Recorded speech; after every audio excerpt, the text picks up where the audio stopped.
That's great. Okay, so we are truly blessed once a year to have Ira come and speak to us. I know he cringes when I say it, but he is a world-renowned scholar in this ancient Hindu philosophy of Advaita Vedanta, non-duality.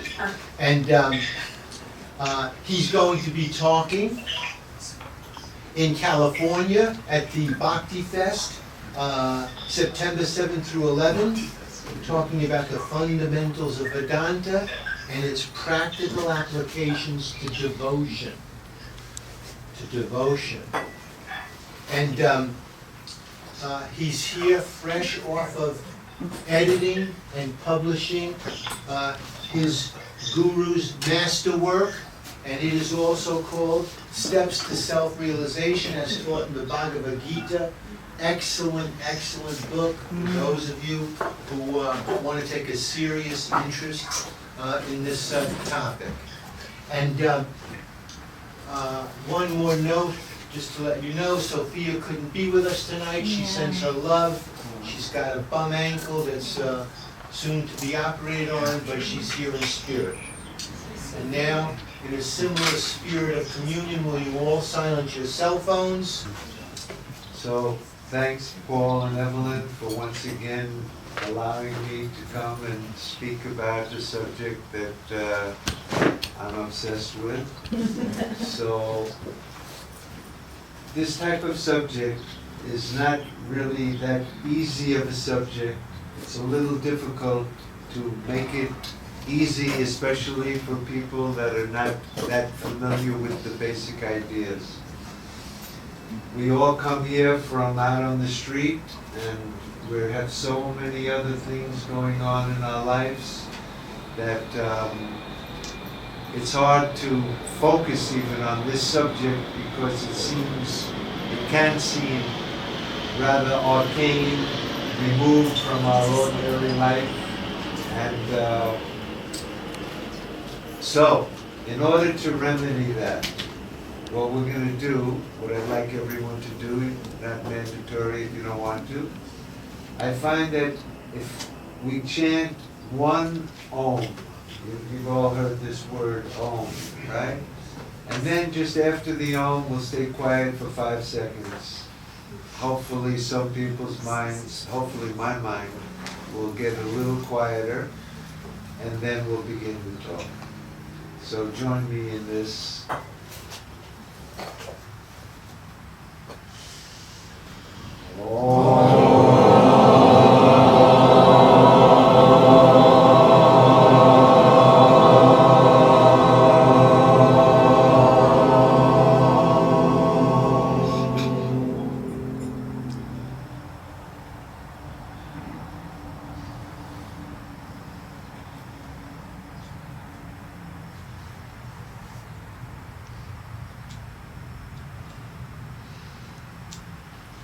Om Sahana Bhavatu Sahano Bhunaktu Saha Viryam Karvavai Tejasvinavadi Tamastu Ma Vidvashavai Om Shanti Shanti Shanti. That's a little traditional prayer that says, we're hoping somebody gets something out of this talk. So, the name of this talk, as the email that went out, is Steps to Self-Realization. For those that have attended the previous year's talks, I normally don't talk much about the steps. I like to talk about self-realization, but not so much the steps. So in that title, there are steps to self-realization.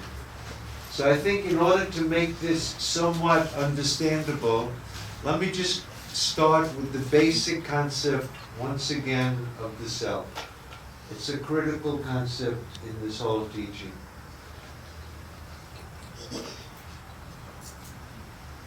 What should be appreciated about this teaching is that this is not theology. It has nothing to do with dogmatic theology. that you have to believe in some God, in some revealed text, in the authority of some guru or teacher. The beauty of this teaching, and also it has nothing to do with mysticism. The truth of this teaching is not because some yogi attained some special thing that we don't know about. It's not even like the Buddha. We hear the story of the Buddha under the Bodhi tree. One, after meditating, he attained nirvana and woke up and became the Buddha. So who knows what happened under that tree? But we're not under that tree, so we just have to assume that whatever they tell us. But Vedanta is not like that. And so let me try to tell you what is the basis of this whole thing. It's based on the common experience of everybody that's here right now and available to everybody. You don't have to believe it. It's either a question of recognizing a fact. It's stated as a fact. So whether there is this fact or not, you have to determine for yourself. So when the Bible or the Torah says there's a heaven, and when you die, you probably, if you're good, you'll go there, that's not a fact that you can verify here and now. It's just a blind faith, and you live with it and you die with it. But this teaching is very different than that. So let me see if I can bring this out. What is the self in Vedanta? I'll try to make it very simple, and then I'll expand on it a little bit. All of us here have an idea about ourselves. I think I am so-and-so. I am a person. I live in such a place. I have a wife. I have children. I have a bank account. I have a car. This is who I am. I am this. And this is mine. This idea is common to everybody. We all feel like that. And when we're sick, we say, I'm sick. And when we're afraid, I'm afraid. And all of those qualities that make up our ego. In Sanskrit, it's called the ahamkara, the I notion. And we all have an I notion. Unless there's some mental illness, it pretty much stays with a continuous identity. I was a child, then I went to school, then I got married, then I got a job, and here I am now on a Friday night sitting on a chair. This is my story, this is who I am. Everybody believes this. What this teaching says is that every thought that I have in my mind, whatever the thought is, I am happy, I am sad, I believe, I don't believe, whatever the thought, that all of those thoughts are in fact objects to you. All your thoughts are objects to you. This is not a theological belief. You have to see if it's in your own experience. Is it true that the thoughts that are appearing, they're coming and they're going, and they're objects to me. They appear and they're appearing to me. And there's another thought that also appears to me, and that's the I thought. I am fat, I am thin, I am fair, I am tall, I am short. That I thought is also just a thought. It doesn't always appear. When you're engrossed in different things, the I subsides, and then later you say, oh, I did that.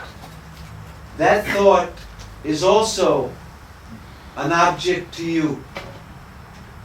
So when you say object to you, who's the you? If the ego, the I thought, is an object, it's appearing, who's it appearing to? It appears to me. Sometimes it doesn't appear to me. So Vedanta says the real self is the me that's aware of all the thoughts, including the ego. So is this a mystical thing that I'm talking about? Or is this the common experience of every human being here? If it's the common experience, then you don't have to believe me. You can check it in your own experience to see the truth of it or the falsity of it. I'm not saying that this is too easy, because in fact, everyone has the idea that my thoughts are conscious thought. And when I have no thoughts, I'm unconscious. But what I'm asking, the fact that has to be seen is that I'm aware when the thoughts are there, I'm aware that they're changing, and I'm even aware sometimes the thoughts go away. I wasn't thinking of anything, there was no thoughts. How do you know that? Because I'm the subject. The thoughts are objects. They appear and disappear. That subject that's in everyone's experience.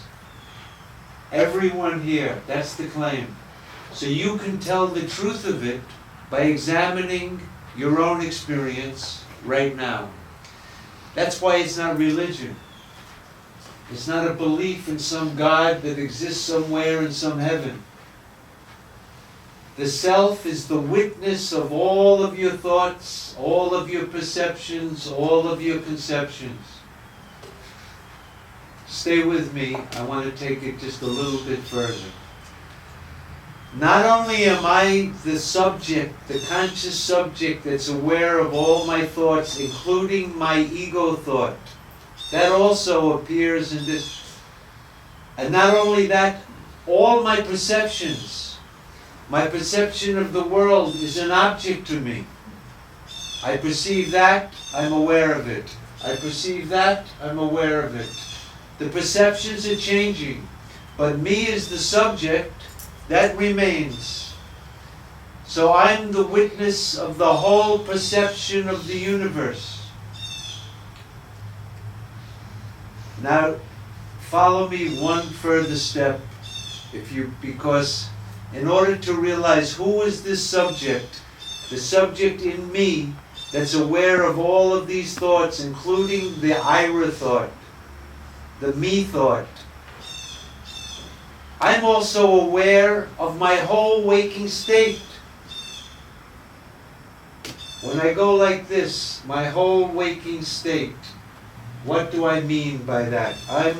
As soon as I woke up, the whole waking world, with everyone in it, appeared in my waking state.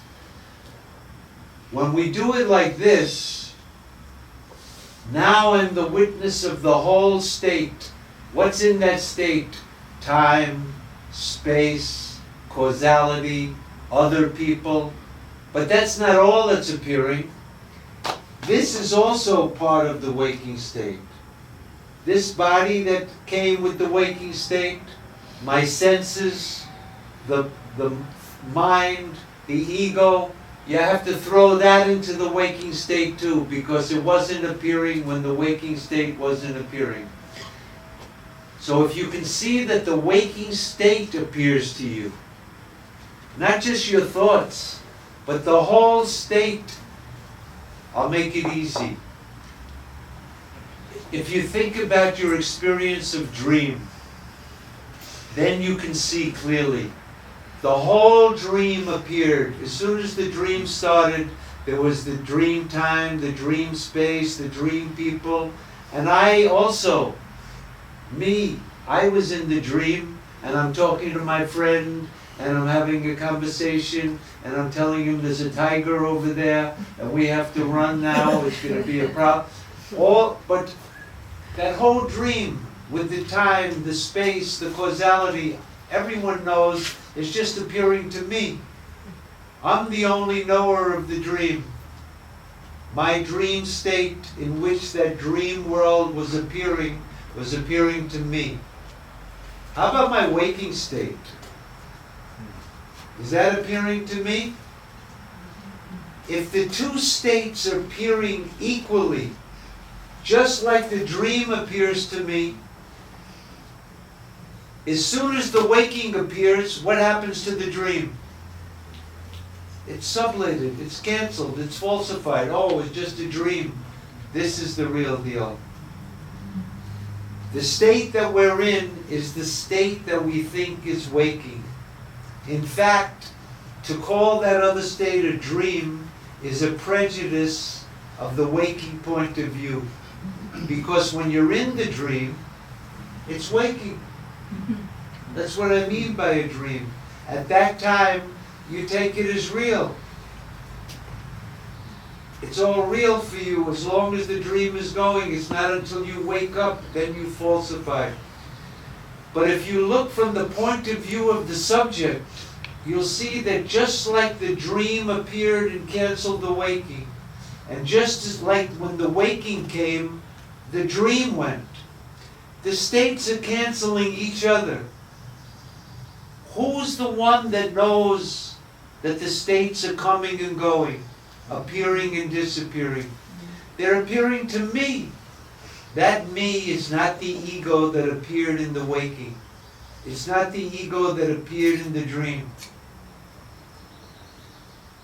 Follow me a little further. This self that's the witness of both the waking and your dream. A couple of things. Nobody believes that the dream world that appeared during my dream has any existence apart from the dream.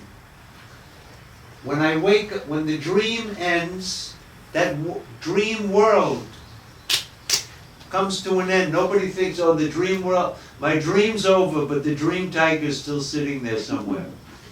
No, as soon as the dream ends, everything that was appearing in the dream, you realize, oh, it was just a dream. None of it really existed. It's just imagination. You dismiss it. The dream world is concomitant with my dream state. And when my dream ends, my dream world ends. But nobody believes that about their waking state. As soon as my waking comes, my waking world is there. But everybody believes even when I'm not awake, my waking world continues. Yes? It must continue because when I wake up again, it's still sitting here. So it must continue. The problem with that reasoning is the guy in the dream, you can ask him, hey, did you have a dream last night? Yeah, wow, crazy dream. Well, I'm glad it was just a dream, it wasn't real.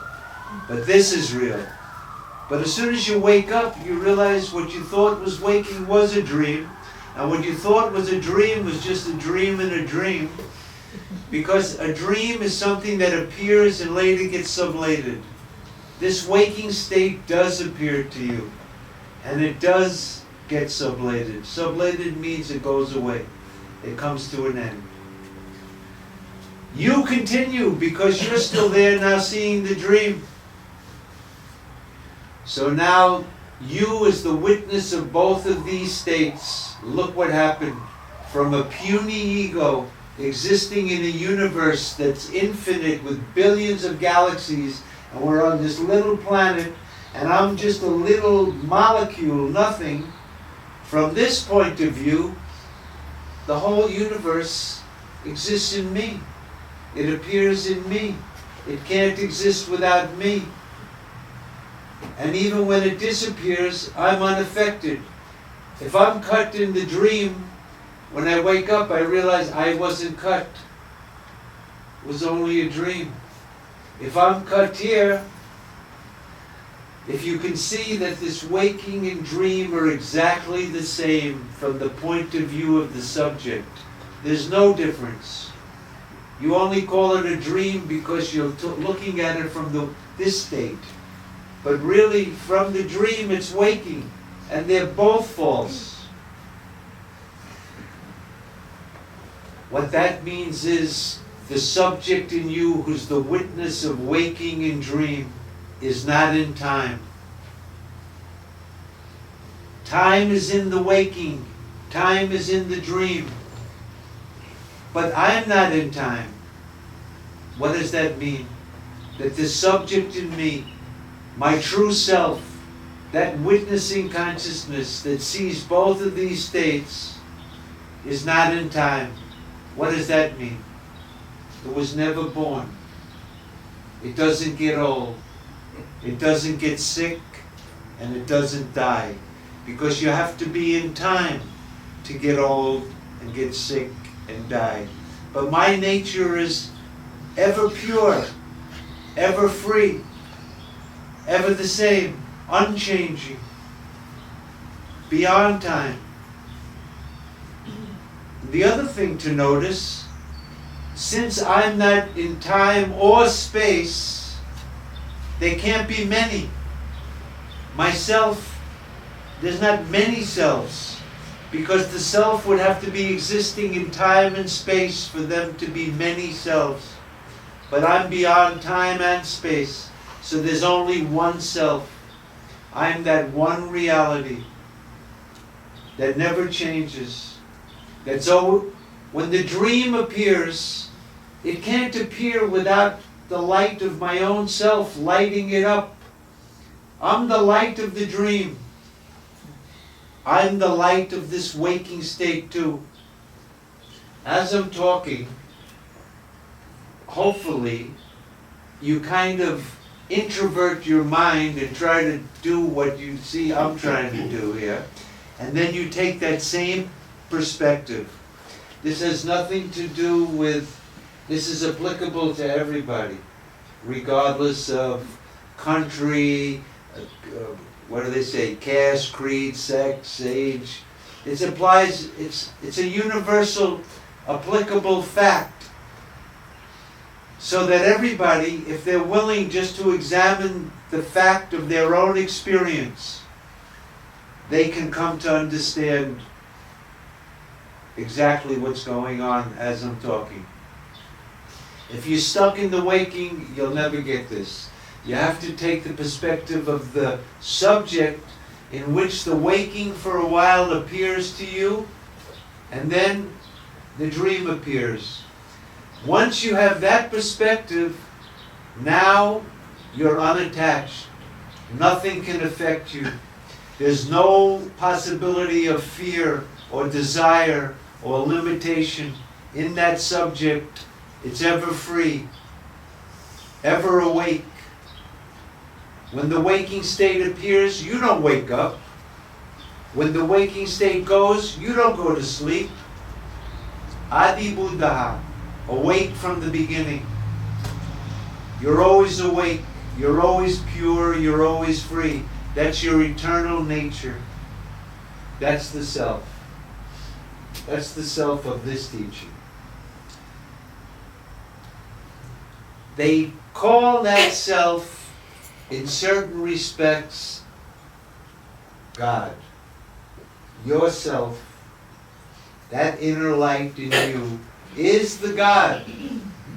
He's not the guy with the beard, sitting somewhere, watching you, and is going to punish you if you're bad, and reward you if you're good.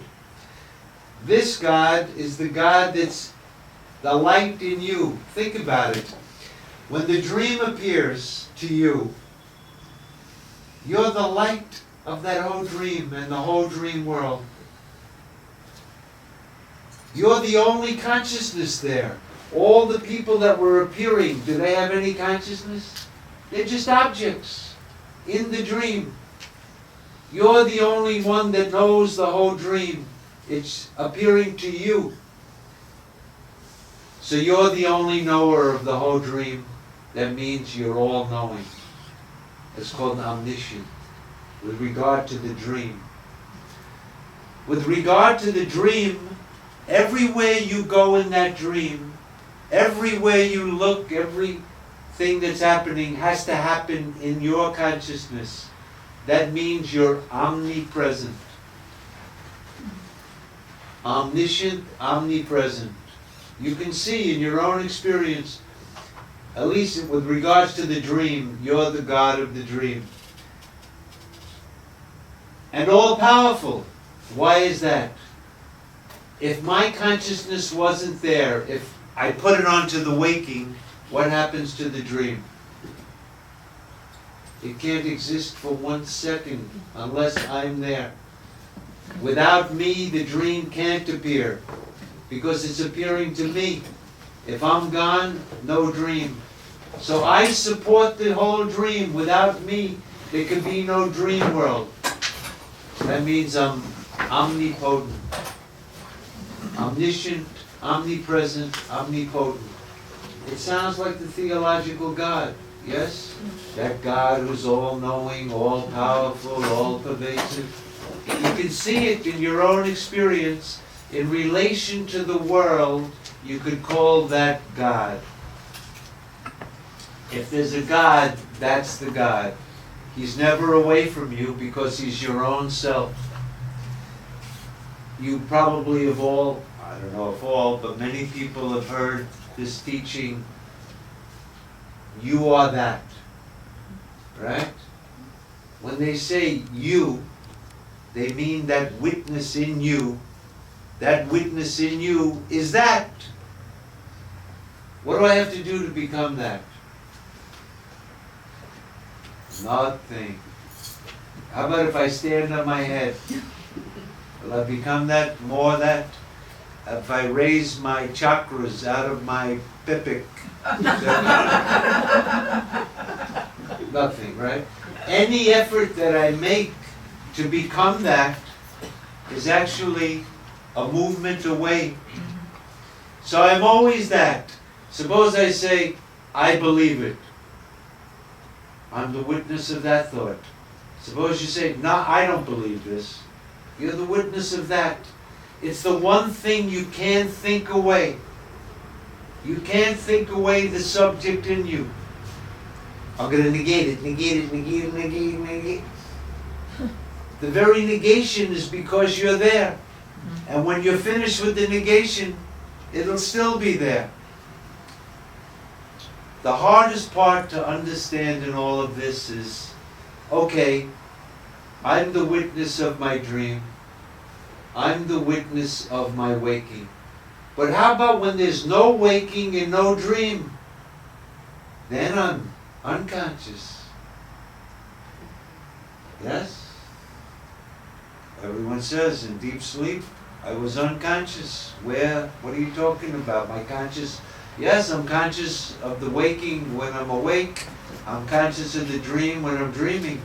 But in deep sleep, my consciousness goes. I'm not aware of anything. I am not aware of anything. When the waking was there, I was aware of the waking. When the dream was there, I was aware of the dream. But when they both went away, I was not aware of anything. You're not denying your awareness. You're just denying that there was anything. In fact, it's because you're still awareness that you can say, there are times when I'm aware of something, and there's times when I am aware of nothing. But I'm always awareness. You can follow that kind of idea? So now we have an eternal consciousness, which is not in time or space, which never gets old, sick, or die, which has all of the things that everybody seeks in this life. What do we seek? I want to be free. This witness is, there's nothing to bind it. It's eternally free. I don't want to die. I want to be immortal. I'm immortal, I want to be immortal.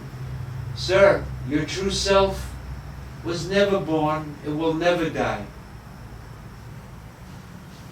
I want to be happy. I want to be happy. The nature of the self is infinite bliss. Now that might be a little difficult. I can understand how I'm awareness and I'm not changing and even time, but why is it bliss? Why is the self in its very nature not caused by anything? Because everyone thinks that my happiness is caused by something. But the very nature of the self, with no need to be caused, because it's like fire is hot. If there's fire, there's heat. It's the very nature of fire. The self is bliss because it's the bliss of not having a second thing. It's the bliss of having no fears, no worries, no desires. It's the bliss of non-duality. It's not like the happiness that I get caused by something, and then it has a beginning, and after a while it comes to an end, and then I'm out again for some other happiness. This happiness is not caused by anything, and that's why they call it bliss as opposed to happiness. Our worldly happinesses always have causes. The problem with the worldly happinesses is that they have a beginning, and therefore they must have an end. That's the nature of beginnings and ends. But because the self is always bliss, so the happiness that I'm seeking, the freedom that I'm seeking, the peace that I'm seeking, that's my nature. That inner light in you is your true self, and it has all of those qualities that I've been seeking for, unsuccessfully, in my ignorance, because nobody thinks I'm that. Everybody thinks I'm this. In our ignorance, I don't say I am that. I say I am this. That mixing up of who I really am, my true nature, with what I'm not, is the cause of all of our suffering. No other cause. You are always what you wanted to be all the time. But because of a misconception, if you examine it, you'll see it's a misconception. I'm the subject. The waking and dream are objects. The body is an object. I'm the subject. The senses are objects. I'm the subject. My thoughts are objects. I'm the subject. And even this ego, the most inner thing in me that is my whole identity, is also nothing but a bunch of thoughts appearing and disappearing to me. But I'm identified with this ego. Someone says, hey, you don't look so good today. Oh! Because this is who I am. Hey, you gained some weight. Oh, did I? Because I'm totally identified. This is an object. I'm the subject. But I say, I am this. I, the subject, am this, the object. If you examine, you'll see I can never be this. The subject can never be the object. You have to see in your own experience, who's the subject and what's the object. This ego seems as though it's the subject. The senses seem as though they're the subject. The body, it's a conscious body. If you cut it, hey, I feel it. So it's a conscious body. My senses are conscious. My mind is conscious. But in fact, they're all objects to consciousness. And we've only attributed. I feel like this finger is conscious. But if I were to cut it off and put it on that table, I would then begin to question, is it still conscious? When it was here, it's the same molecules. It's inert. But I attribute, look in the dream, all the bodies that were appearing in the dream and the dream minds, they all seemed conscious, didn't they? But there was just one conscious subject for the whole thing. We've mixed up the consciousness which is myself with the object which is called not self. And this mixing up, this misconception, is the whole problem of our life.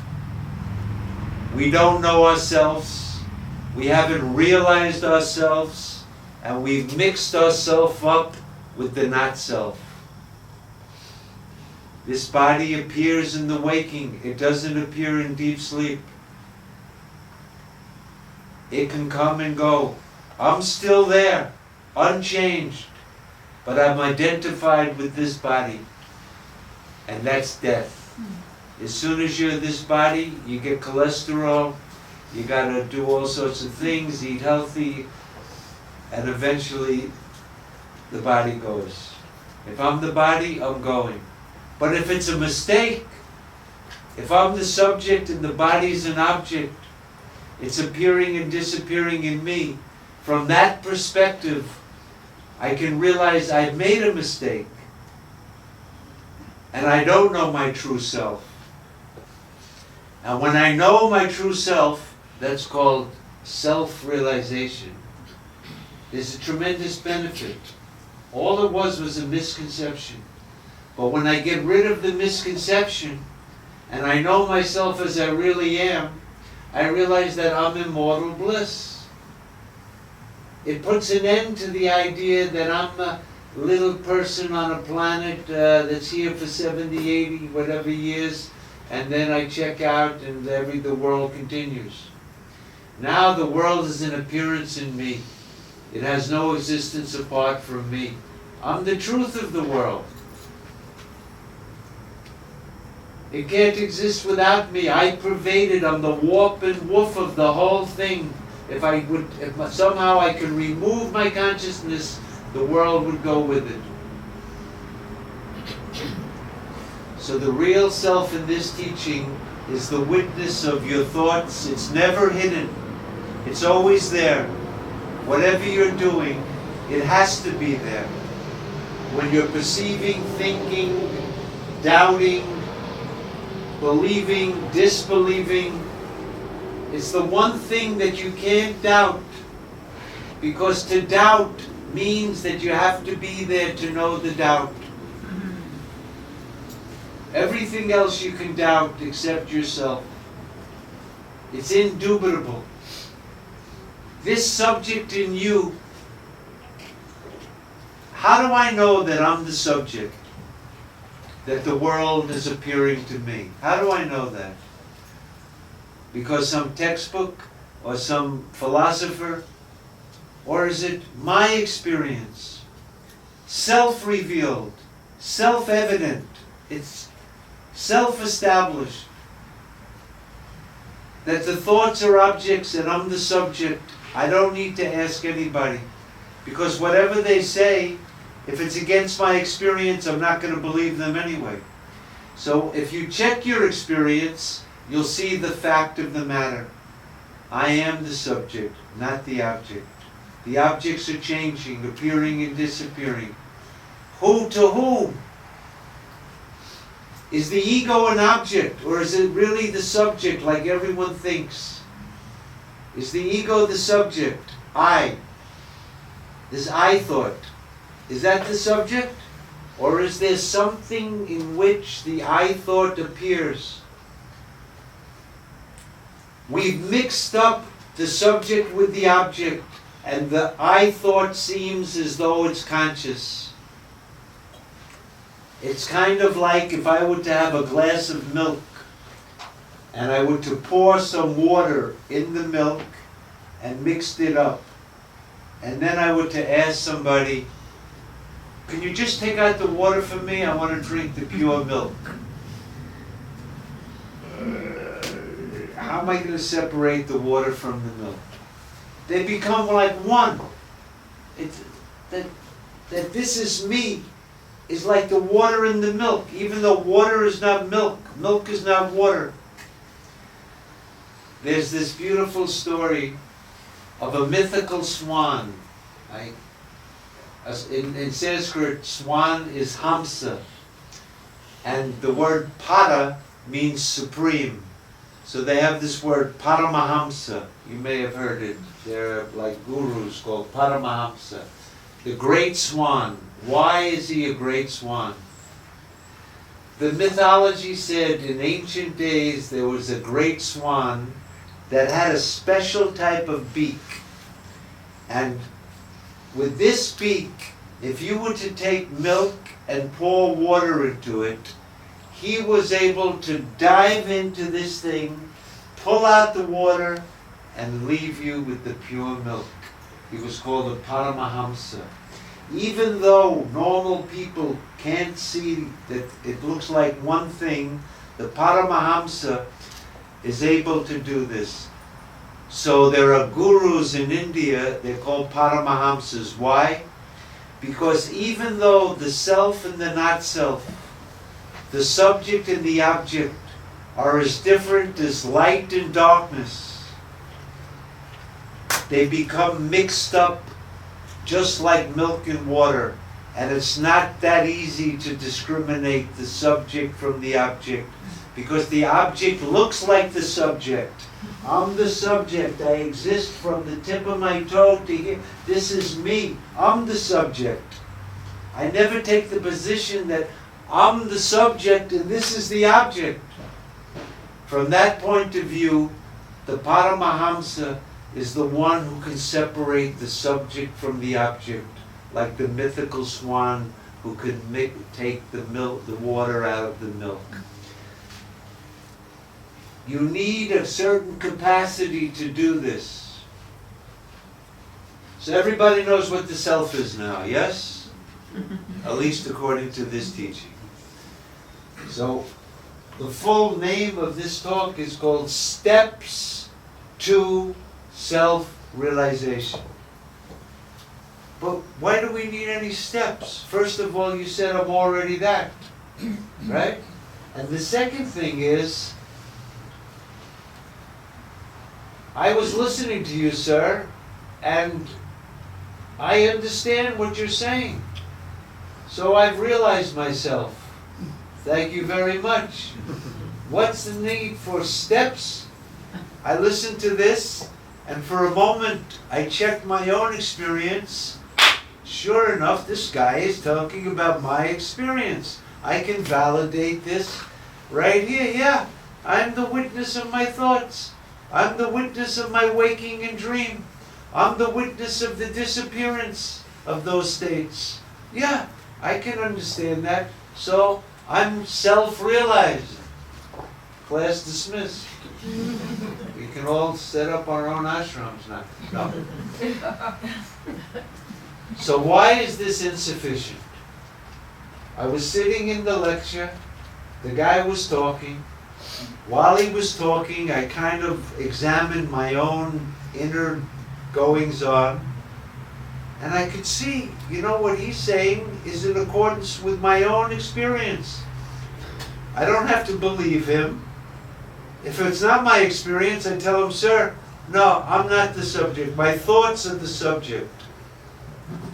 They're not the object. That's not my experience. Fine, we can have a discussion.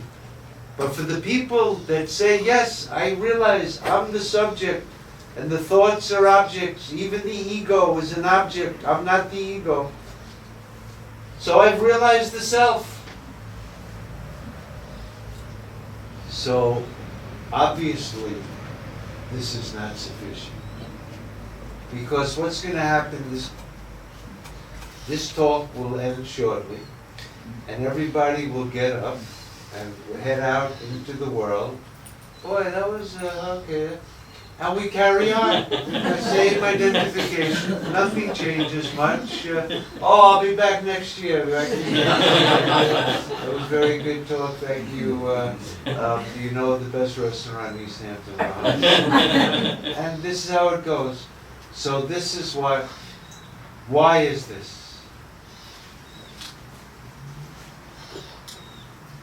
I'll tell you a story.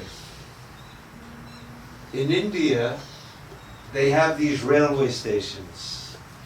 One of the most famous ones is in Calcutta, called Church Station. Thousands of people, for generations, have lived in this train station. They live there. They camp and the police let them. You can go even today. They're still hanging around. But in the 70s. It was filled with people.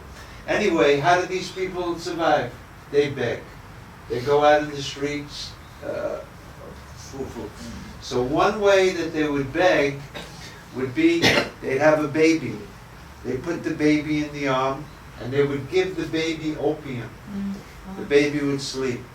And the mother would go, oh, baby, baby, food, food, and somebody would put some coins.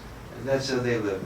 When the baby grew up enough to be walking, the mother would say, okay, now you go out and you beg.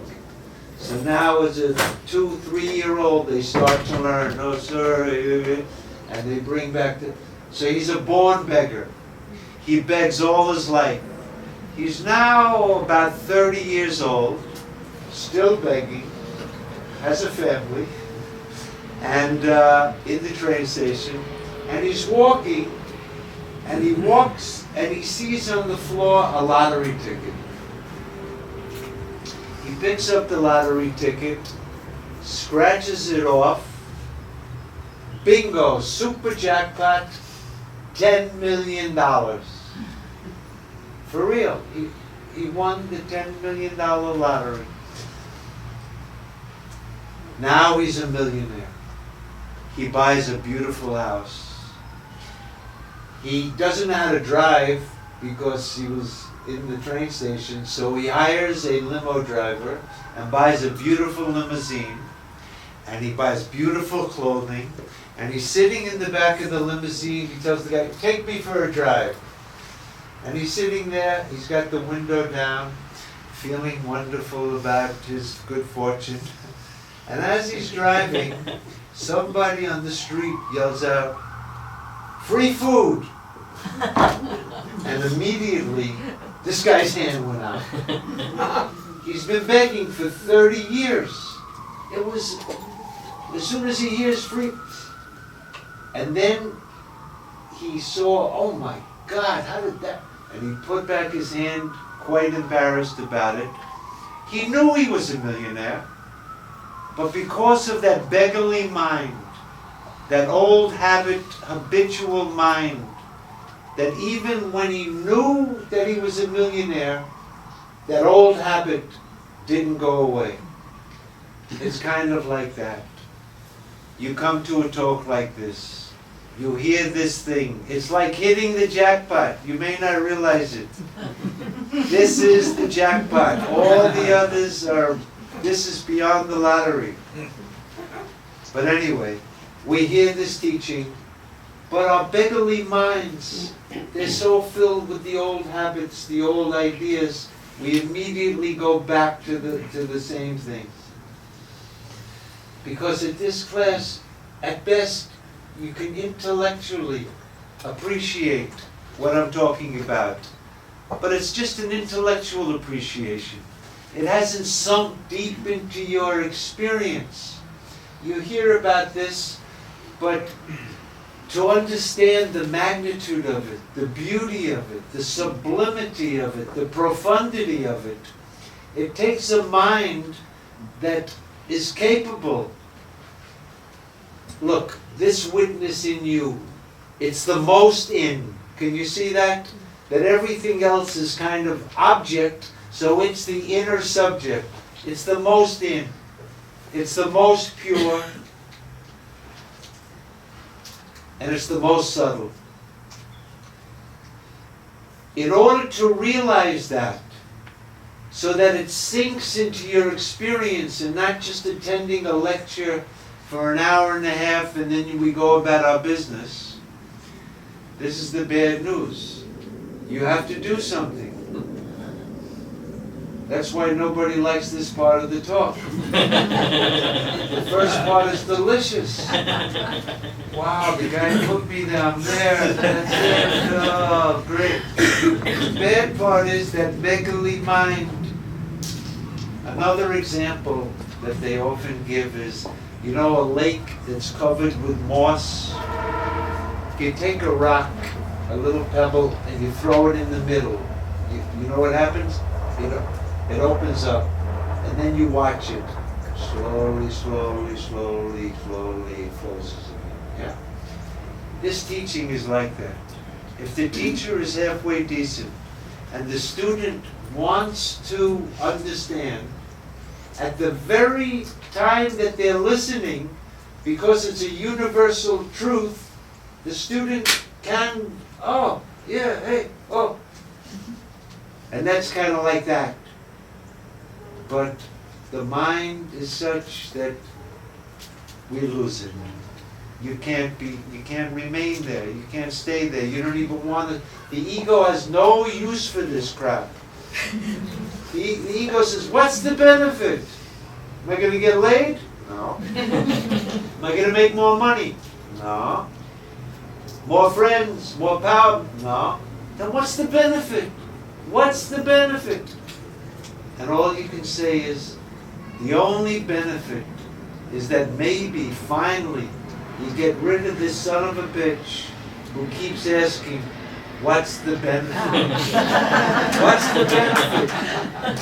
You can finally stop identifying, that's the benefit. If there's a benefit, it's the guy who wants, I want something out of it. That's the rascal. I'm identified with him. So if any benefit. So in order to realize this truth, not as a textbook or some intellectual, but that it sinks deep into your experience so that there's an actual benefit to you. That you're no longer living exactly like other people are living. You falsified the whole thing. You don't feel that whatever happens here is going to really affect you. You get some distance from the whole thing.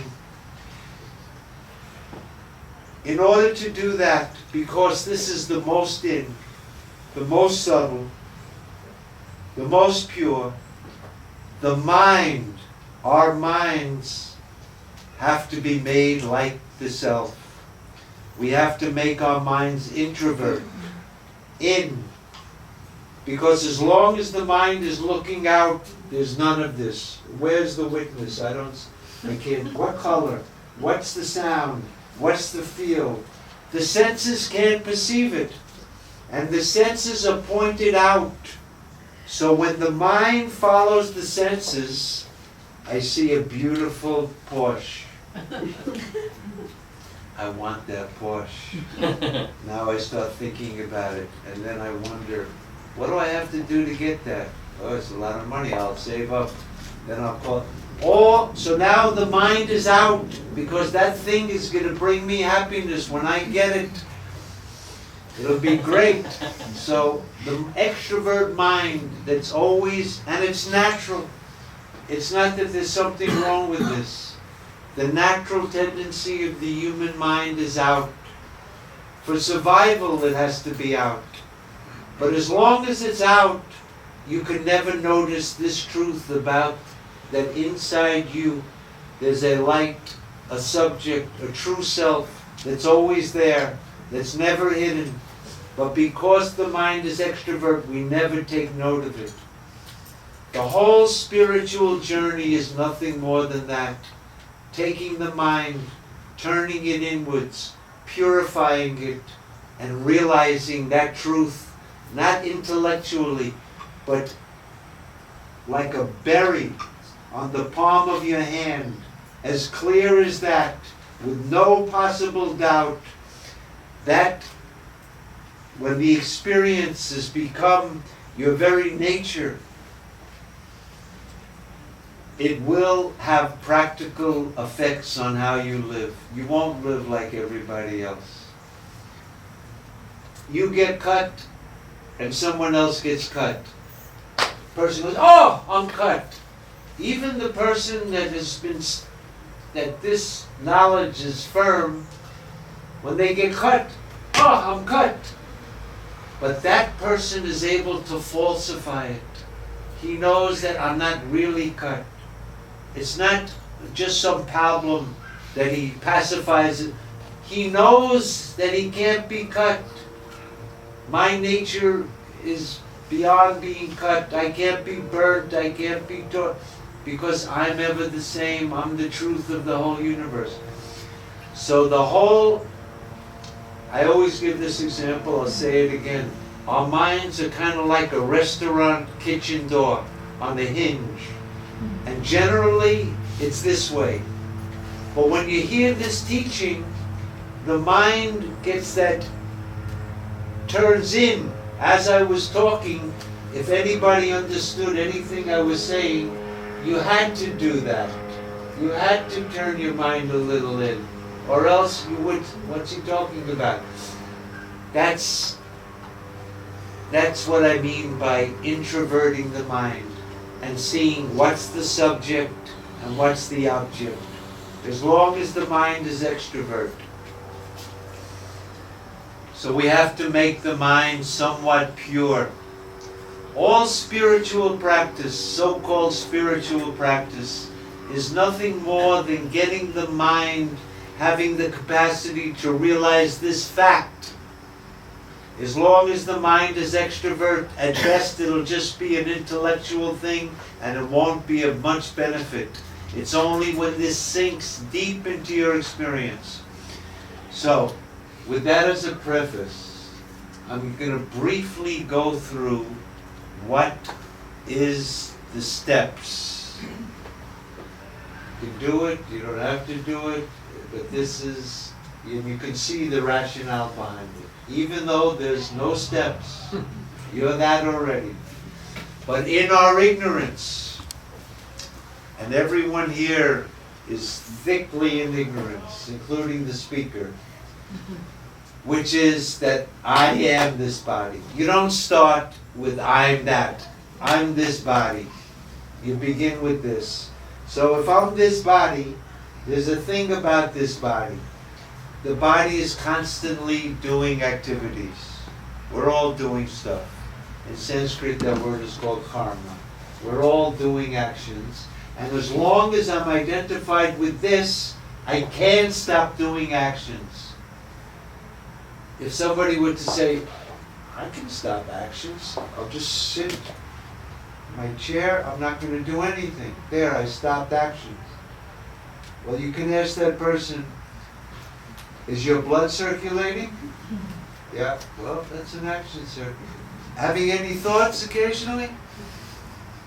Yeah, okay, that's an action circulating. You can't stop. As long as you have a mind, senses, and a body, you'll be acting. So the very first step is that since I have to act, the very first step on this spiritual journey is to act properly. Morality. Don't cheat. Don't lie. Don't steal.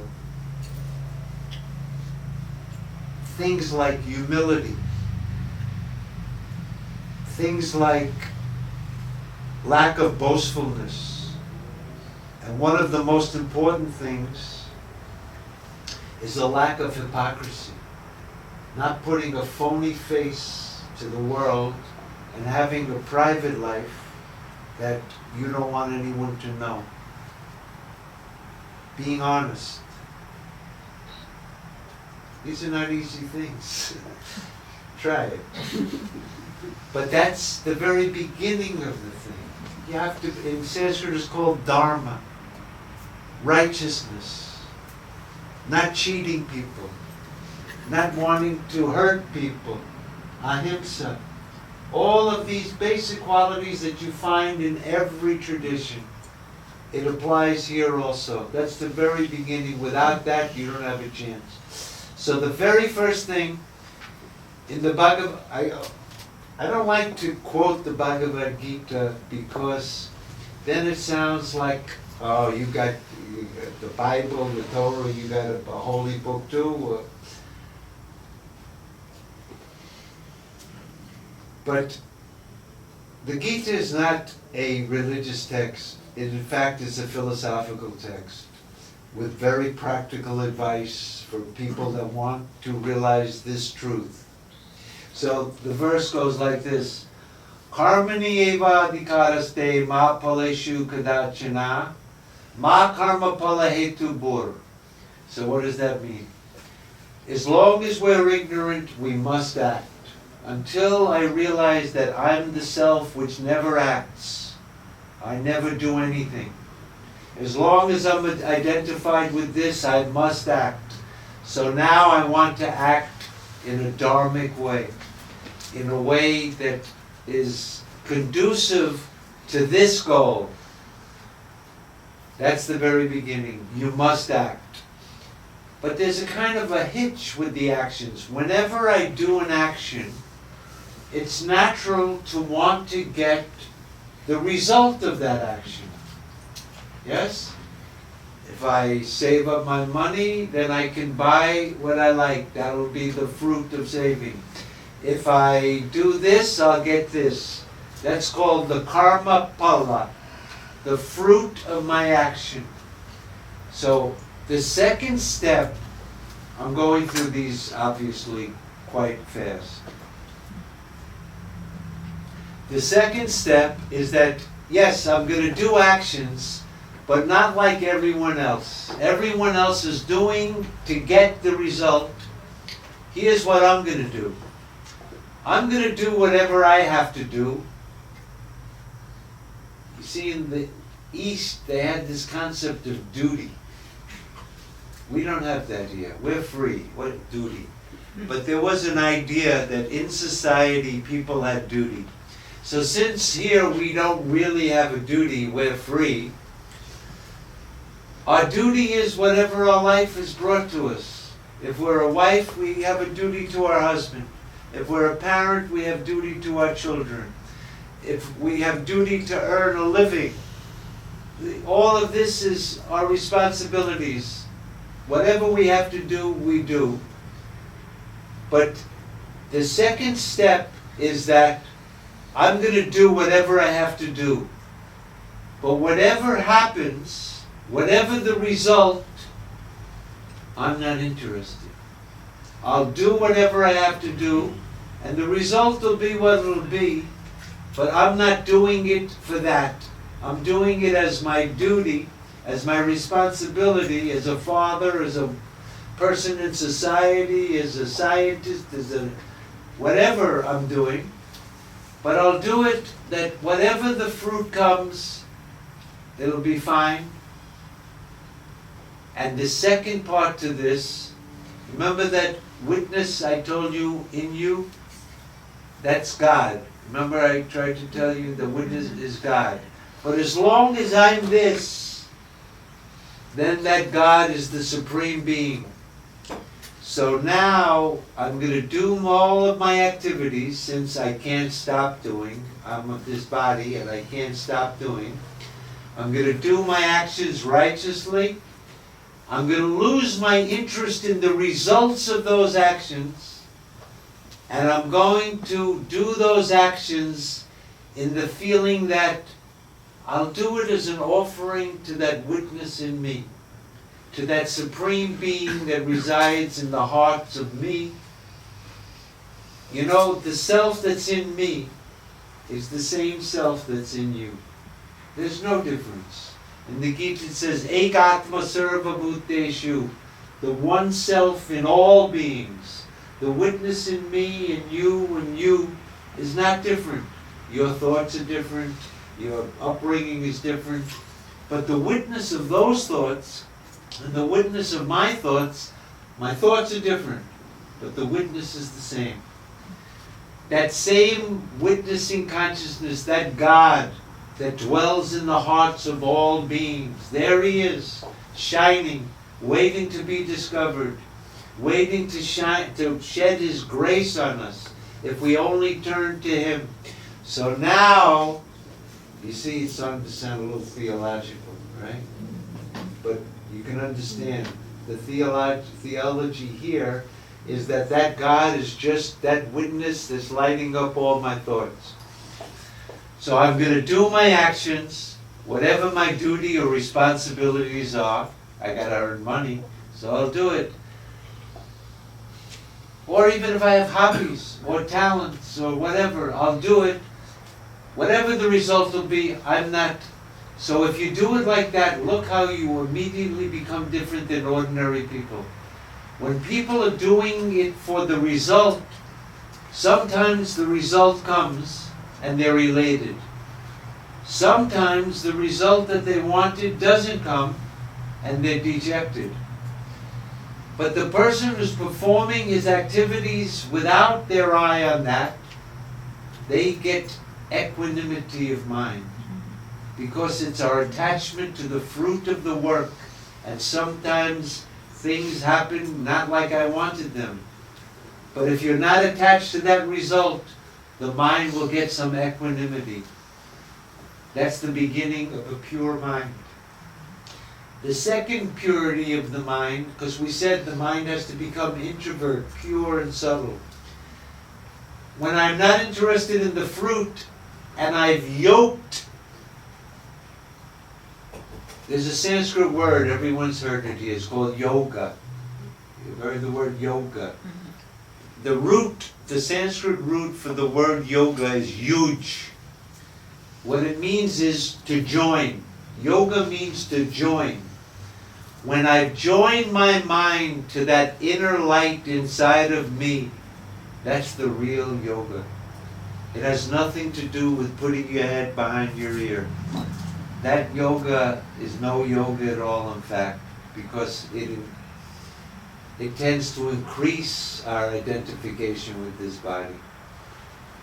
I don't know if you know this, Swamis are prohibited to do Hatha Yoga for the very reason that it increases their identification. Hey, look how stretched out I am. I can stand it. It's not that you shouldn't keep the body healthy, but an obsession with that business, then it's not yoga. The real yoga is yoking your mind to that inner light inside of you, joining. So doing your actions, disregarding the fruit, and turning your mind to that supreme being that's always there inside of you is called karma yoga. You probably heard the word. It doesn't mean volunteering at the ashram to wash the dishes. Or that, oh, I have to do my karma yoga now. Karma yoga is doing actions and yoking it to that, joining your mind to that while the actions are going on, unconcerned about the fruit. Now the mind is starting to become introvert, unlike the natural tendency of the mind. Now the mind is thinking about that. That's the second step. Pretty tough business, right? Who would even want? But that's not, I'm sorry to say. The third step is this. In the previous step, the idea was, I'm the body, I'm doing these actions, but I'm not attached to the result, and I'm kind of offering it up to that Supreme Being. Once the mind has achieved a certain amount of subtlety and equanimity through this practice, the next step is to discriminate what I started the talk with, but in a much more incisive and clear way. The reason we started this class was with an Om was so that your minds, hopefully, my mind, hopefully, would calm down for a minute so that this subject matter could be discussed, and the worldly things that we walked in the door with for a moment, you can put them aside. Here, the mind is getting habituated to that through that practice, but you're still the doer. You're doing things. The next stage is what's called, you have to discriminate. If you look, whenever you do an action, there's a thing that generally precedes the action. It's called a volition. Sanskrit called a sankalpa, a volition. Should I go to the Golden Pear to get coffee this morning? Someone said the coffee's not. Yeah, I think they have good bagels there. I'm going. So it begins with that. And then as you think about it, then you get a desire. I'm going to go. In the beginning, it was just kind of, should I? So you start ruminating on the thing, and then the desire arises. Once I desire the thing, I'm off. So now I do the activity, the karma, and I go. And then I eat the bagel. I get the fruit of my actions. And this is the normal routine. But here in the next stage, this is the beauty of it, the thought, that very first volition that arose in my mind, I see that I'm the witness, I'm not that volition. And the activity of going to the pair, I am the witness, it's the body that's going, but I'm not going anywhere. I'm not in space or time. I'm always here, it's always now, from my point of view. Whether I'm laying in my bed, in the Himalaya mountains, or sitting on this chair, from the point of view of myself, I haven't gone anywhere.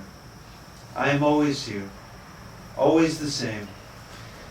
This type of discrimination, now that the mind, now you're not even identified with the action. The first was called karma palatyaga, abandoning the fruits. The next stage is called Naishkarma Siddhi, which means you have no attachment to the action at any phase, from the volition to do it, right up to the fruit. Now you're really free, because whatever happens can't affect you anymore. This is a very, on the stages in the Gita, this stage of attaining the perfection of actionlessness. That's the translation of Naishkarmya Siddhi. Siddhi means perfection. Naishkarmya means actionlessness. Only a person who's like that Paramahamsa that separated the witness from this thing that's acting can understand, even though the body is doing all of this business, I do nothing. Even while the senses are moving against the sense objects, I do nothing. This discriminative wisdom in which you negate the idea.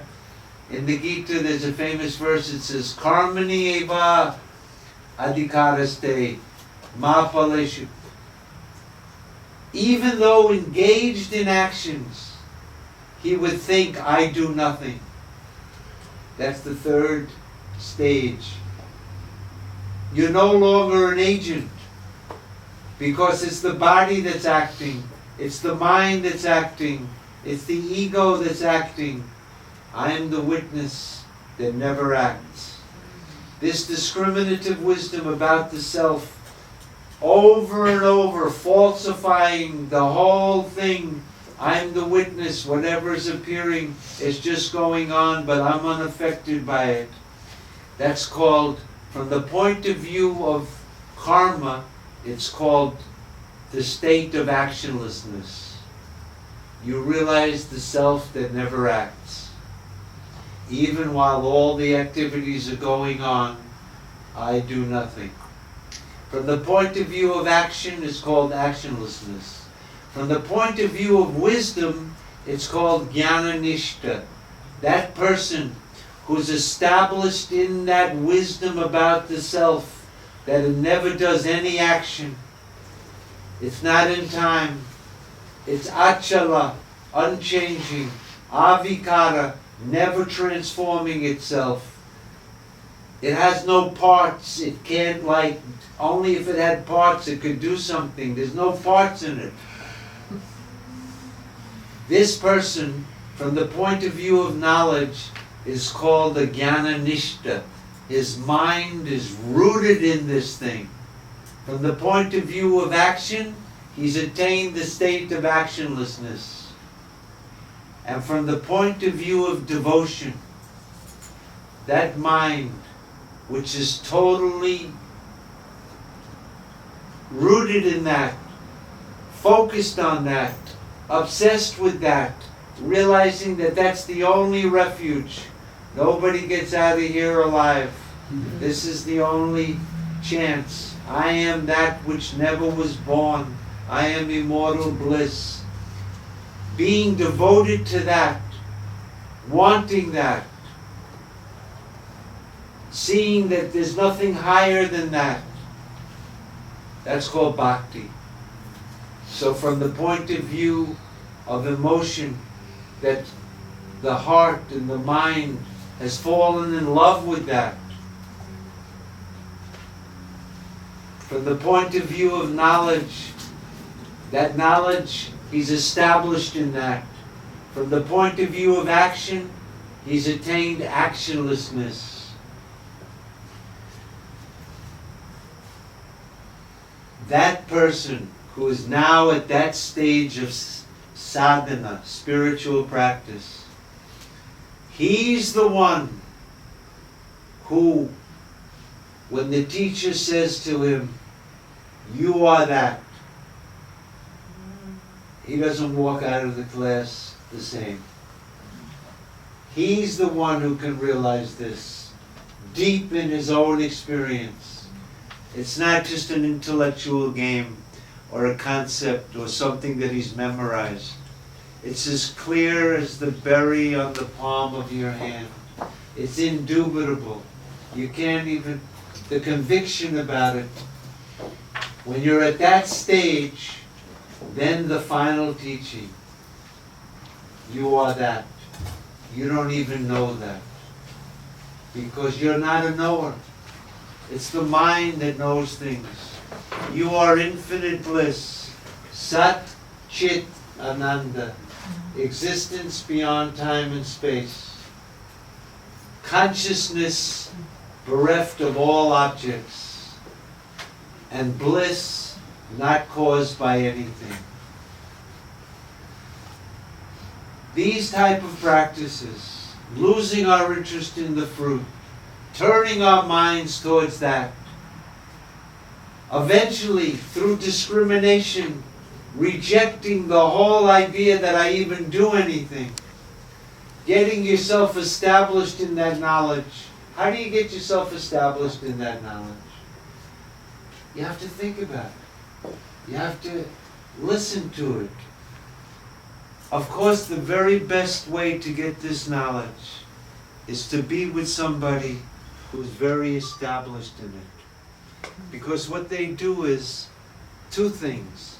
They're not talking from book knowledge. The words have a strength to them. They have the capacity to take our extrovert mind and throw it back.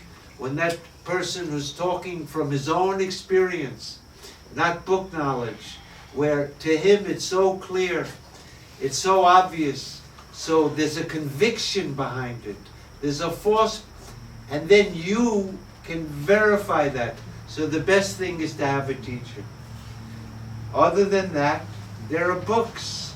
As you read these books, the very function of the books is to turn your mind back to that. They're very helpful. You can reflect yourself on this. And in fact, I won't get into it tonight, but there are certain meditations, Vedantic meditations, that can help us recognize this truth. It's not like meditating on a candle or anything like that. It's this very slowly bringing the mind back, rooting it on that witness, and let it merge in that witness, and remaining as that. As soon as the mind shoots forth again with thoughts and ideas and concepts, to grab that mind forcefully, we're not going there right now, and to bring it back, and once again, and over, to purify the mind so that we can understand this simple 3 words that nobody can understand. I am that. I, the witnessing consciousness, not the ego. I, that, the only reality, the unchanging reality, the infinite bliss, am. The identity that I've always been that. I'm that now. Even when I didn't know it, I was that. The knowledge just removed my ignorance of the fact, but the fact remains. When I mistake a rope for a snake, and I'm scared, It's because of my ignorance. I don't know there's a rope there. I mistook it as a snake. But even when I mistook it as a snake, there was only a rope, even at the time. And when I finally put the flashlight there, oh, now I know what it is. No snake got destroyed and no rope. It was always a rope. But because of my ignorance, I mistook it. I'm always the witness. But I naturally say I'm the witness, even though the witness and the witnessed are like light and darkness. It's kind of like if I was the object, if I'm the subject, I can never objectify myself. Whatever I'm aware of can't be me. It's like a finger trying to scratch itself. The finger can scratch, but it can't scratch. The subject can't become an object. Whatever you're the subject that can't be objectified. It's always present, but you can't think of it because it's the witness of every thought. It has no color, no shape, so what will you grasp onto? No word can describe it because it's the witness of every word. No concept can conceive of it because it's the witness of every concept. If you ever get cut and you're in pain, you might want to do this type of exercise, just inside. You won't be able to do it when you're cut. Immediately, Band-Aid. But later, when you calm down, you can go, if I'm aware of the pain, and I was aware of the pain, if I'm aware of it, the pain can't be me, and it can't be in me. Anything that I'm aware of must be an object to me. Whatever happens to the object doesn't affect the subject. Were you aware of the pain? Yes. Then it can't be me, and it can't be in me. That's the fact of human experience, of universal experience. If you're aware of it, it can't be you. That's the final dictum. To get a mind that's pure enough, introvert enough, subtle enough, unlike our minds that are now filled with a million desires, a million fears, a million ambitions. This is what I want to do for my children, I'm fixing the house, new addition. It goes on and we never have a minute to even reflect on this stuff. We don't even think it's worth anything because what's the benefit?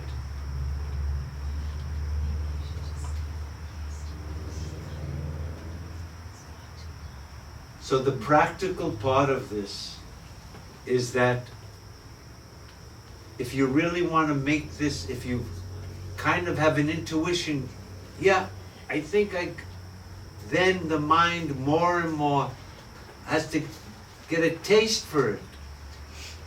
The mind always goes where the happiness is. Mind wants to be happy. As long as the mind is sure the happiness is out there, you're out. But a discriminating person, I think, can come to understand an inherent limitation, that the very happiness, within that happiness, there's the womb of suffering. It's called dukkha yoni, the source of suffering. That thing that made me happy, that Haagen-Dazs, as I'm eating it, by the fourth pint, it's I don't think that's the source of happiness. In fact, it's now a source of pain. It's the same with our loved ones and everyone. They'll go, they'll get sick, or we're going to have to go before them and we'll lose them. None of these things can bring us the thing that we really want. Because what do we really want? Let me talk for myself. You guys I want to be happy. And I want to be happy forever. And I want to be infinitely happy. You know, happiness, if there's infinite happiness that never comes to an end, I'm in for that. It turns out that that desire is what you already are. You are infinite bliss. This whole world arises in bliss. It abides in bliss. It merges in bliss. It's just bliss. But we see it as happiness and sorrow. So that's the basic sadhana. That's, the lecture is one thing. The practice is all about the mind willing to turn inwards. You can do this, like I said, by doing actions and getting your life somewhat honest and righteous. After that, lose your interest in the fruits. They're not really going to bring what you want. Turn your mind to that. And eventually, discriminate enough to realize, I'm not the actor. I do nothing. Then you'll be free from the whole rigmarole. And your mind will be yoked. The real yoga. Yoked to that. Established in that. That's the person who in the far very end, he can realize the truth. I am that, and he'll be that. The most famous saying in the Brihadaranyaka Upanishad is, Brahma vid, Brahma bhavati. The knower of this truth, the knower of the Absolute, is the Absolute. When you know this, you'll be that. In this teaching, to know doesn't mean to know. It means to be. That's the end. That's called liberation. I think I'll leave it at that note.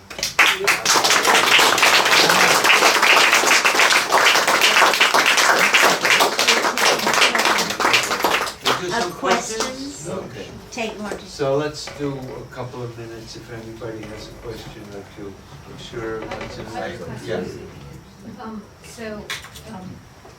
You're talking about that practice goes inward to the subject. But what about Tantra? Because doesn't that talk about taking that eventually outward? Tantra is an Indian philosophy that started in about probably the 3rd century AD in India. It migrated, there's Buddhist Tantra and Hindu Tantra. This teaching is totally different than Tantra. Tantra says you can get rid of all your desires by satisfying them. So, you've all heard of tantric sex, and tantrikas eat meat and drink alcohol, and because they think if you can totally get all your desires satisfied, you'll be finished. But according to Vedanta, desires are like a fire. And every time you fulfill it, it's like throwing fuel in the fire. It doesn't quench it. It makes it get bigger. Satisfying desires makes you just have more desires. You'll never get rid of desires by satisfying. Tantra is it's a dualistic teaching also. This is a non-dual teaching. Tantra, I mean, for example, are you familiar with Kashmiri Shaivism? Mm-hmm. Kashmiri Shaivism, somebody? So that's a tantric Shaivism thing. And there, you don't have to negate the world or realize the world is false. It's all the dance of Shiva. So you can participate in it and use it in a tantric way and realize that it's all Shiva and all of it. But this teaching is absolutely different. And in fact, it's the desires that pull our mind out. And like I said, by filling those desires, they won't go. There'll be infinite desires. As soon as you satisfy one, another, and they get bigger. The only way is to see the defect in the desires, that they won't really bring me what I really want. And what I really want is what I already am but don't know it. So it's not a question of satisfying desires. It's also not a question of giving up all desires. It's a question of our identification with the desires. Desires are natural. Everyone desires food. You're not going to stop that. Sex is natural. Everyone's going to desire that as long as you're healthy. Food, air, and sex. It's going to go on. But the identification doesn't have to go on. You can see the truth of the matter and falsify the whole thing.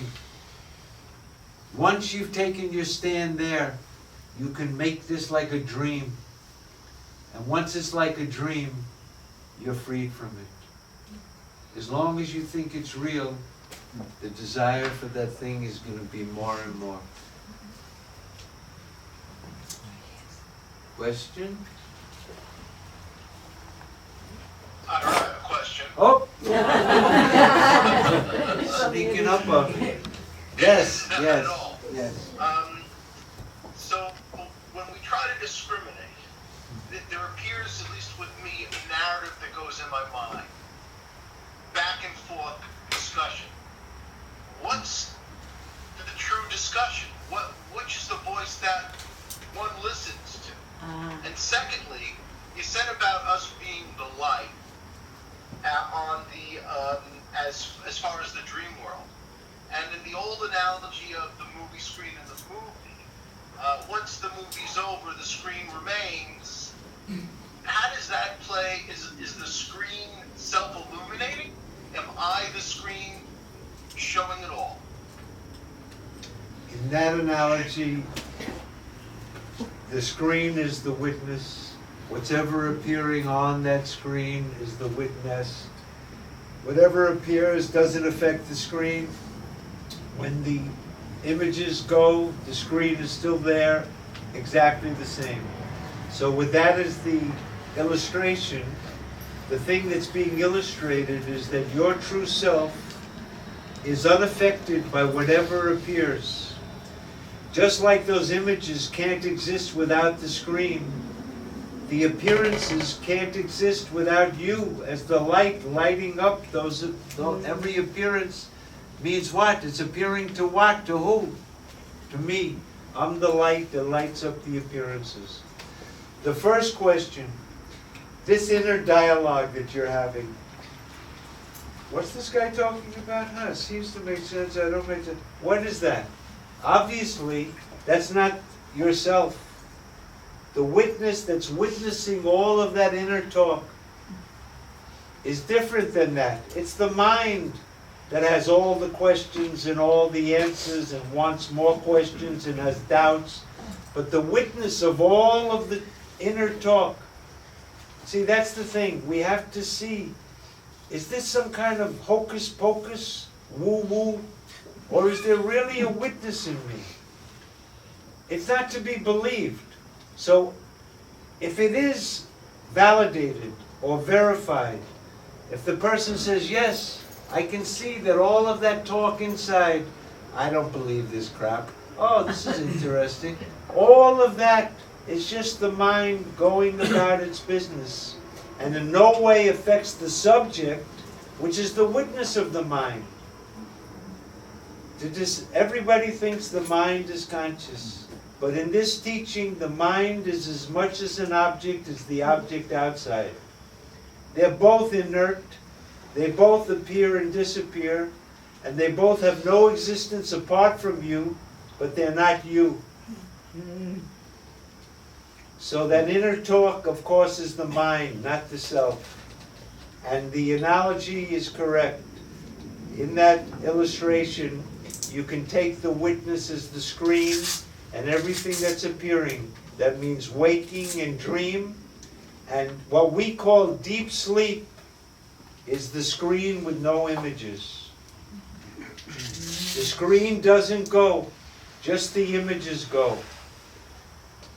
So the screen is unaffected whether the images are appearing or not, whether waking or dream is there, or whether they both disappear. I'm ever the same, ever pure, ever free, immortal bliss. to intuit that truth, that that's my true reality, to see it as a fact, not as a, like I say, theological dogma that you have to believe like a blind faith. I believe it. Why? The Bible said it. My rabbi said it. But I don't really know. But this subject, are you the witness of all your thoughts? Does that witness change? When you were in adolescence, you had adolescent thoughts. When you were a grown man, you had grown man thoughts. The thoughts are always changing. Is there something in you that never changes? That right from the... You see, the whole idea when I was... It's like in a dream. A guy is saying, when I was a young man. There was no young man. The dream appeared he was 40 years old already. He's dreaming that he was a young man. And that he had the same consciousness. That thing in you which never changes. The body is changing constantly. It can't be you. The senses are changing. It can't be you. You know, David Hume, the famous English continental philosopher, said, whenever I look inside myself, I always find some perception, some thought, but I can never find anything that I would call a permanent self. Perhaps there's such a thing in others, but for myself, I haven't been able to locate one. The Buddhists say the same thing. Whenever I look for a self, I can never find it. Everything is changing. My mind is changing. My body's changing. There's no self. And Vedanta says, how do you know they're changing? There has to be something unchanging. If you were changing, you wouldn't even know you were changing. There has to be an unchanging principle on the basis of which you say everything is changing. Why didn't the Buddhists and David Hume and other great philosophers, why don't they recognize this self that we're talking about? Why can't they see it? Why can't they think of it? Why can't? Because it's not an object. They're seeking it as though it were a thing. It's the witness of everything that can't be witnessed. You can't objectify it. In the Upanishads, they describe it like this. That which can't be known by the mind, but that by which the mind itself is said to be known. That which can't be known by the mind, whatever you think of is not it. But that by which the mind itself is known, know that to be the self, and not what they meditate on as this. It's the witness who can't be witnessed. You have to intuit this truth. You could say you have to experience it, but experience has the idea experience. But this knowledge comes from inside. You directly intuit it. It's a valid experience, but the better word would be to intuit. I don't like that word because the word intuition also has the connotation of like a hunch. I got an intuition it's going to rain tomorrow. But what I mean by intuition is seeing the fact directly. How do you know you're the witness of your dream? I know it directly. It's self-evident. There's no... What proof? The only proof is your intuition. We intuit the dream. We intuit the waking. How do you see the dream? With these eyes? No. These eyes were left in the waking state. You see it with no eyes. You hear it with no ears. You see it directly, immediately. We intuit the states. You don't see it through your sense organs. That direct intuition of the witness lighting up everything is your true self. So we have to intuit this. And the mind has to keep going back to that, to see, is it a fact? Is it real? have I tricked myself? An inquiring mind, a critical mind, a doubting mind is what's required here. Someone who really wants to know the truth of the matter and wants to decide it not on what anyone else has told them. Because you can't decide this by a vote.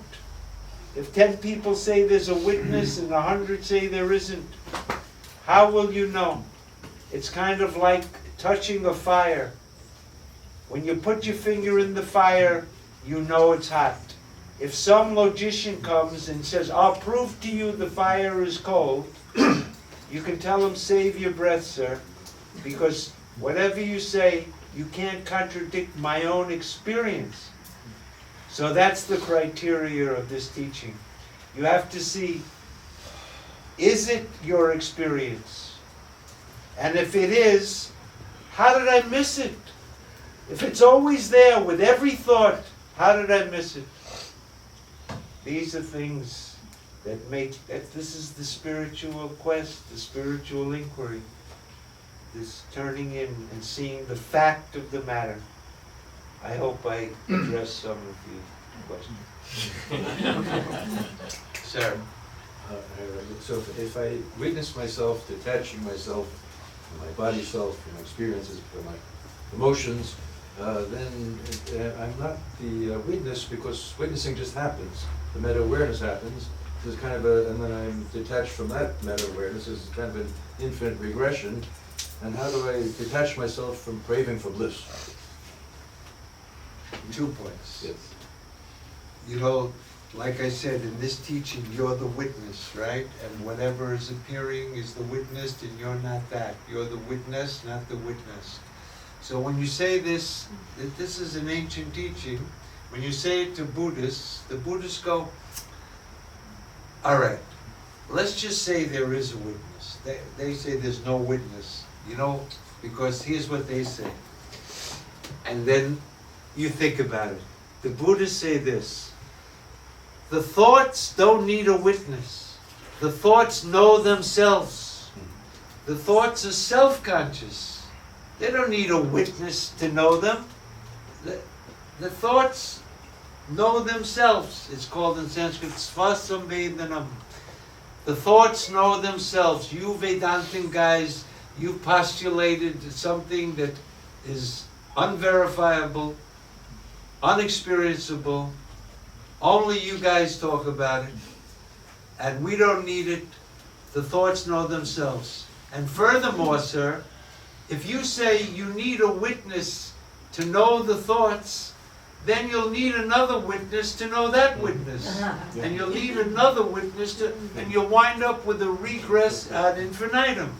So rather than go with this witness business, let's just take it that the thoughts know themselves.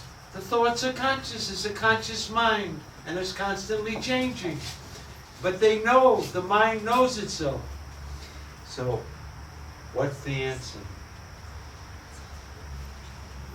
Do I want to take a stab at it? Thoughts are not conscious. The thoughts... Thoughts are not conscious. Oh, Paul. The thoughts are not conscious, you say, right? But nobody in this group believes that, except It's what you know. Say that again? It's what you know. It's what you know, that you're the witness. Just you know. You just know it directly. Because it is true, without the witness, you wouldn't know the thoughts. But what do you need to know the witness? Do you need another witness to know that you're the witness of thoughts? That which is lighting up everything doesn't need a light to light it up. It's self-lit. It's the only thing that's always shining. That shining, everything else shines. It lights up the darkness and the light.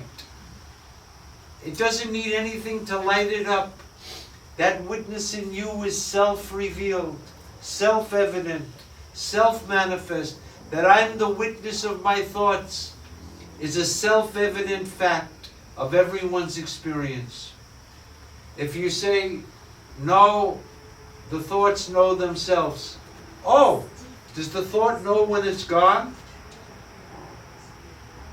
Thought's gone. It can't know that it's gone. How do you know the thought's gone? Because I'm the witness of the presence and absence of the thoughts. I don't need another witness to witness my witness, sir. The witness is self-evident. Everything else is only evident because of the witness. But the witness, it's like in a dark room. It's not the greatest example, but in a dark room, if I were to light a candle, I say, hey, the candle's lighting up now everything in the room. But I have to light another candle to light up, to illuminate that. No. Not only does it light up everything in the room, the candle is self-lit. That's the self. It doesn't need anything to light it up. It's already lit. Something to think about. I may not have answered your question fully, but that's the idea. Why reify that, being more illuminated than it is? Why is the witness more illuminated or more reified than anything else? It's just Because the difference is this: everything that's being illumined comes and goes, appears and disappears, is impermanent. But the witness in me that's illuminating is always present, never goes, and therefore is the only reality. Why do I say that? There's a certain rule in Vedanta, you can take it for what it's worth. It says, that which changes can't be real. And that which is real never changes. If you examine your experience, you'll see the only thing that's real is myself. It never changes. And everything that's appearing and disappearing can't be real. It has no independent existence apart from me, and it's not me. So it's just like a snake on a rope. It's just an appearance in me, but in fact, the only truth of that snake is the rope. The only truth of the appearance is me. I am everything. I am the truth of everything. Sarvam midam atmam. All this is the self alone. Ekam advityam. One without a second. There's really nothing else here except the self. That's even more difficult to understand. I think that's plenty to digest for this evening. Thank you.